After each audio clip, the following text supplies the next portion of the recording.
what's going on, where we're headed, we could have all sorts of answers. And about 125 years ago, scientists were able for the first time to identify an actual atom. And there was this moment of, oh, we've got it. But then they developed slightly more sophisticated technology and realized actually you can take apart an atom, and an atom is made of smaller bits and pieces called particles. But then they developed even more sophisticated technology and realized actually those particles, you can take them apart, and those particles are made of even smaller particles. Then they developed even more sophisticated technology and realized you can actually take apart those particles. At this point, they've been able to identify at least 150 subatomic particles. And when you get down at the subatomic quantum particle level of materiality of the world, things get very, very, very weird very fast. They have identified subatomic particles that come into existence for a billionth of a second and then disappear, and they don't know where they come from, and they don't know where they go.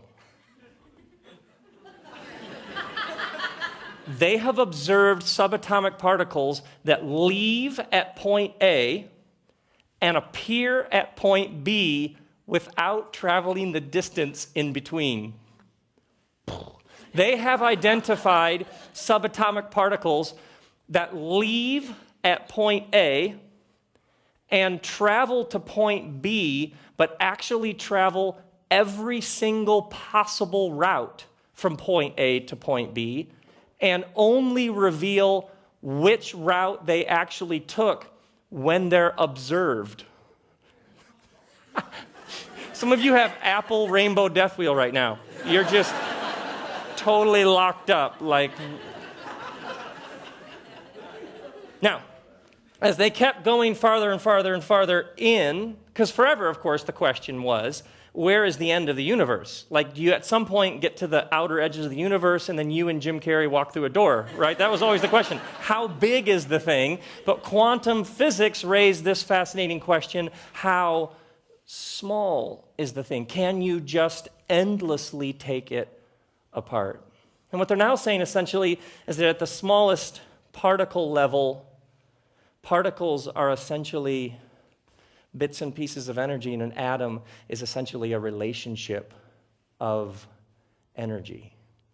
So you, my brothers and sisters, are a very, very complicated, several billion times over relationship of energy, interacting with other relationships of energy. Wood, concrete, steel, glass, rocks, trees, rivers, frogs. Reality at its core is energy in relationship. Have you ever been with someone and they walked away and you thought, dear God, that person just took 3 years off my life? Maybe they did. Oh, whenever I'm with them, it's so draining. Yeah, it could be.